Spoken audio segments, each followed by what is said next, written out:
بسم الله الرحمن الرحيم الحمد لله رب العالمين والصلاة والسلام على رسوله الكريم ومن تبعهم بإحسان إلى يوم الدين أما بعد قال الله تبارك وتعالى أعوذ بالله من الشيطان الرجيم بسم الله الرحمن الرحيم ولا تلبسوا الحق بالباطل وتكتموا الحق وأنتم تعلمون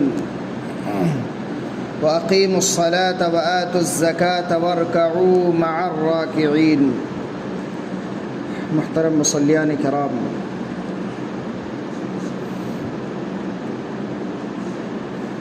یقیناً ہم لوگوں نے ابلیس، آدم و حوا علیہم السلام اور جنت کے تعلق سے بہت سارے باتیں پڑھ لیا، بہت ساری باتیں گزر چکی ہیں.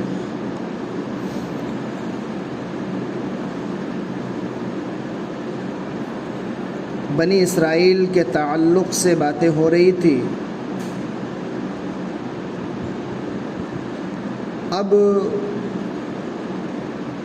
ان کی اہل کتاب میں سے خاص طور پر یہودیوں کی چند بری خصلتوں کے تعلق سے اللہ رب العالمین بیان فرما رہا ہے. ان کی چند بری عادتوں کو اللہ رب العالمین واضح طور پر اپنی مقدس کتاب قرآن کریم میں بیان فرما رہا ہے. جو گھناؤنی قسم کی عادت تھی ان میں اللہ رب العالمین فرما رہا ہے وَلَا تَلْبِسُوا الْحَقَّ بِالْبَاطِلِ وَتَكْتُمُوا الْحَقَّ وَأَنْتُمْ تَعْلَمُونَ.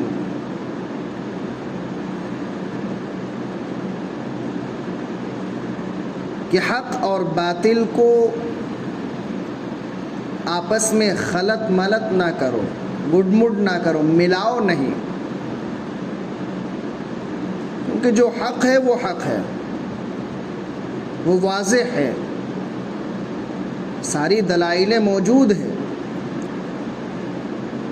اور یہ صرف امت محمدیہ کے لیے نہیں، جب سے دنیا قائم ہے اس وقت سے لے کر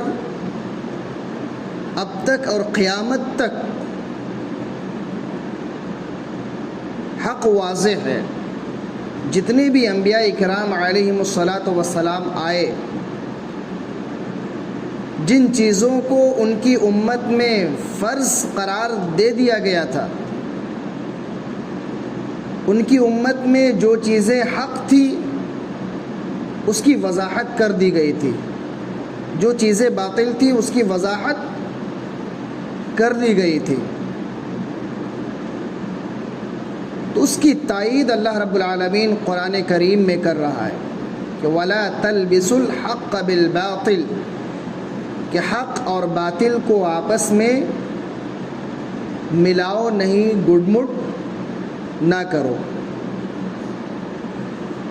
وَتَكْتُمُوا الْحَقَّ وَأَنْتُمْ تَعْلَمُونَ، اور حق کو نہ چھپاؤ اس حال میں کہ تم اس کے تعلق سے معلومات رکھتے ہو.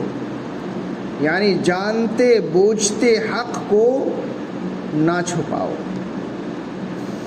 یقیناً یہودیوں کی یہ بہت بری خصلت اور عادت تھی کہ وہ حق کو چھپا لیا کرتے تھے، یا حق اور باطل کو ایک دوسرے کے ساتھ ملا دیا کرتے تھے،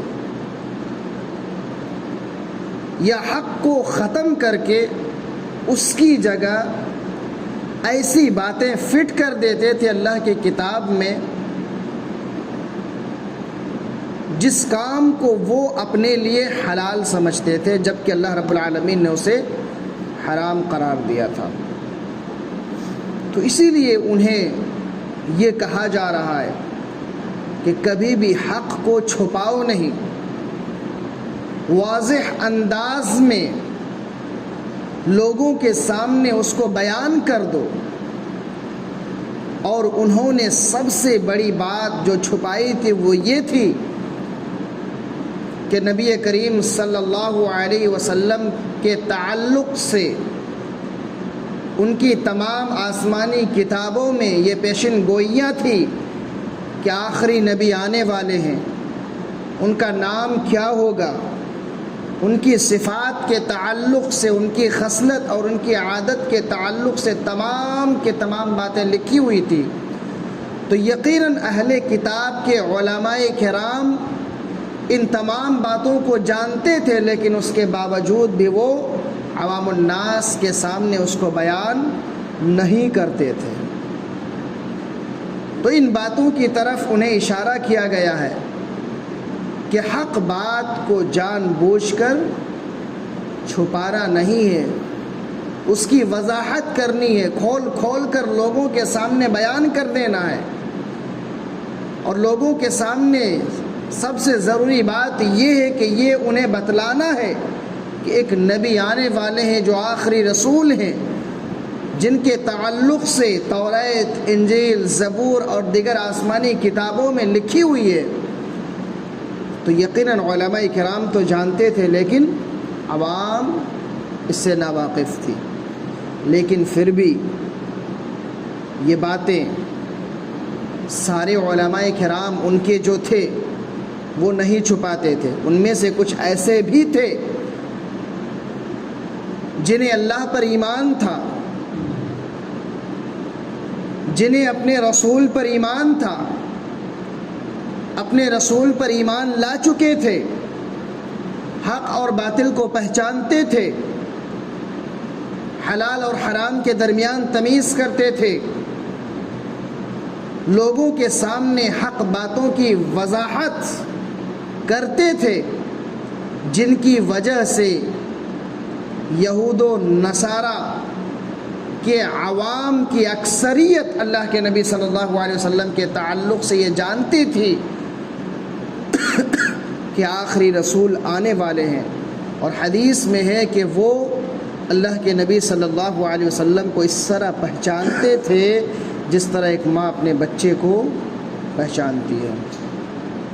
لیکن اس کے باوجود بھی ان کے جو علماء کرام تھے وہ حق باتوں کو چھپا لیا کرتے تھے، الا ماشاء اللہ۔ یقیناً یہ آیت کریمہ تو اہل کتاب کے تعلق سے ہے۔ اگر ہم امت محمدیہ میں غور کریں تو ہمیں معلوم ہوگا کہ بے شمار ایسے لوگ ہیں جنہیں حق معلوم ہے، کتاب و سنت کا علم ہے، اس کے باوجود بھی عوام میں وہ باتیں نہیں بیان کرتے جن باتوں کی وجہ سے ان کی روزی روٹی ختم ہو جائے۔ یقیناً جانتے بوجھتے علم رکھتے ہوئے اگر کسی کو حق بات نہ بتائی جائے تو یہ آخرت کے حساب سے بہت بڑا خسارہ ہے، بہت بڑا۔ سنن ترمذی کی حدیث ہے، حضرت ابو ہریرہ رضی اللہ تعالی عنہ بیان فرماتے ہیں کہ اللہ کے نبی صلی اللہ علیہ وسلم نے فرمایا کہ اگر کسی نے کسی سے دین کے تعلق سے کوئی سوال کیا اور اس کا علم اسے ہو، اس کے باوجود بھی اس نے حق بات اس کو نہ بتلائی، تو اس کے لیے آگ کے انگارے اور آگ کی لگام ہے، اس کے لیے اس کو آگ کی لگام پہنائی جائے گی۔ اللہ اکبر۔ حق بات کو چھپانا، علم رکھتے ہوئے دوسروں کو نہ بتانا، گویا کہ اپنے لیے آگ کی لگام تیار کرنا ہے۔ اللہ اکبر۔ مگر افسوس کا مقام یہ ہے کہ علم رکھتے ہوئے کتنے ہی لوگ ایسے ہیں جو حق بات کو چھپاتے ہیں۔ تو یقیناً حق بات کو چھپانا آخرت کے حساب سے بہت بڑا خسارہ ہے۔ تو ہم میں سے ہر ایک شخص کو یہ عزم کر لینا چاہیے کہ اگر حق بات کا علم ہو تو اس کو ہم بیان کر دیں، جانتے بوجھتے، صرف اس وجہ سے کہ اگر ہم نے کسی کو حق بات بتلائی تو وہاں سے ہماری روزی روٹی کا مسئلہ ختم ہو جائے گا، ہم نہیں بتائیں گے، تو یقیناً بہت بڑا خسارہ ہے۔ کیونکہ اللہ رب العالمین پر توکل ہمارے لیے ضروری ہے، اللہ رب العالمین پر بھروسہ ہمارے لیے ضروری ہے۔ اللہ رب العالمین کی ایک صفت رزاق ہے، رزق دینے والا اللہ رب العالمین ہے۔ اللہ رب العالمین کی اجازت کے بغیر کوئی کسی کو نہیں دے سکتا، کسی میں اتنی طاقت ہی نہیں ہے کہ وہ کسی اور کو اللہ کی اجازت کے بغیر دے دے۔ کیونکہ ایک انسان جب کسی کی مدد کرتا ہے یا کسی کو دیتا ہے تو وہ اسی میں سے دیتا ہے جو اللہ رب العالمین نے دینے کی توفیق اسے دی ہے، بغیر توفیق کے کوئی کسی کو دے نہیں سکتا۔ تو یقیناً ہمیں توکل اور بھروسہ اللہ رب العالمین پر رکھنی ہے، اللہ کے دین شریعت اسلام کی تعلیمات کو عام کرنی ہے، گرچہ اس کے لیے کتنوں بڑی مصیبت کیوں نہ آ جائے، حق بات کو نہیں چھپانا ہے۔ تو اللہ رب العالمین یہاں بیان فرما رہا ہے وَلَا تَلْبِسُوا الْحَقَّ بِالْبَاطِلِ، کہ حق بات اور باطل بات، یعنی حق اور باطل کو آپس میں گڑ مڑ نہ کرنا۔ یقیناً آج ہو رہا ہے، کتاب و سنت کی تعلیمات کچھ اور کہہ رہی ہے، لیکن ہم اپنے مسلک کے مطابق اس حدیث کو فٹ کر کے حق اور باطل کو ملا کر لوگوں کے سامنے، عوام کے سامنے بیان کرتے ہیں۔ دلیل بھی دیتے ہیں تو قرآن سے، دلیل بھی دیتے ہیں تو حدیث سے، لیکن وہی دلیل ان کی مخالفت میں بیان کی جاتی ہے، وہی دلیل ان کے عمل کے خلاف میں بیان کی جاتی ہے، لیکن اس دلیل کو وہ اپنے مسلک کے مطابق فٹ کر کے عوام کو گمراہ کرنے کی کوشش کی جا رہی ہے۔ تو یقیناً یہ آخرت کے حساب سے بہت بڑا خسارہ ہے۔ ہم قرآن اور حدیث کو اسی طرح سمجھے جس طرح صحابہ کرام رضوان اللہ علیہم اجمعین نے سمجھا، ہم کتاب و سنت کو اسی طرح سمجھے جس طرح تابعین تبع تابعین نے سمجھا، کیونکہ ان تینوں زمانوں کے تعلق سے نبی کائنات صلی اللہ علیہ وسلم نے خیر القرون کہا ہے، سب سے بہترین زمانہ، ہمیں وہیں سے سیکھنا ہے، ہمیں وہیں سے حاصل کرنا ہے، ہمیں وہیں سے سبق حاصل کرنا ہے، ہمیں انہی کے عمل کو سیکھ کر انہی کے مطابق عمل کرنا ہے، کیونکہ رب کائنات نے سب سے پہلا زمانہ جو صحابہ کرام کا زمانہ ہے، انہیں رضی اللہ عنہم ورضوا عنہ کے سرٹیفکیٹ سے نوازا، اللہ ان سے راضی، وہ اللہ سے راضی، اور یقیناً انشاءاللہ تمام صحابہ کرام کو اللہ رب العالمین جنت کے اندر اعلیٰ مقام عطا فرمائے گا۔ تو یقیناً انہوں نے جس طرح عمل کیا، اگر ہم نے ان کو اپنی زندگی اگر ہم ان کی زندگی کو اپنے لیے نمونہ بنائیں گے، ان کے طرز عمل کو ہم اپنائیں گے، تو یقیناً ہم بھی راہ راست کی طرف گامزن ہو جائیں گے۔ تو ضرورت اس بات کی ہے کہ ہم کتاب و سنت کو اسی طرح سمجھیں جس طرح صحابہ کرام رضوان اللہ علیہم اجمعین نے سمجھا، جس طرح انہوں نے عمل کیا۔ ہم حق کو حق اور باطل کو باطل سمجھے، آپس میں ایک دوسرے کو نہ ملائیں، حق بات اگر ہمیں معلوم ہو تو اس کو چھپائیں نہیں، بلکہ اس کو لوگوں کے سامنے بیان کر دیں۔ آگے اللہ رب العالمین فرما رہا ہے وَأَقِيمُوا الصَّلَاةَ وَآتُوا الزَّكَاةَ وَارْكَعُوا مَعَ الرَّاكِعِينَ، وَأَقِيمُوا الصَّلَاةَ کہ نماز قائم کرو، وَآتُوا الزَّكَاةَ زکوٰۃ ادا کرو، وَارْكَعُوا مَعَ الرَّاكِعِينَ اور رکوع کرنے والوں کے ساتھ رکوع کرو۔ اس آیت کریمہ میں اللہ رب العالمین نے امت محمدیہ کو مخاطب کرتے ہوئے کہا، اور یقیناً اس آیت کریمہ میں جتنی بھی چیزوں کا ذکر ہے وہ تمام کے تمام فرض ہے۔ رب کائنات نے حکم دیا ہے کہ نماز قائم کرو، اور یقیناً جو چیز فرض اور واجب ہوتی ہے اس کا ادا کرنا ضروری ہوتا ہے۔ رب نے کہا ہے، آج ہم رب کے حکم کی خلاف ورزی کرتے ہوئے اللہ رب العالمین کے احکام کو ٹھکرا رہے ہیں، اللہ رب العالمین کے فرمان کو ٹھکرا رہے ہیں۔ ہمارا ایمان کیسا ہے؟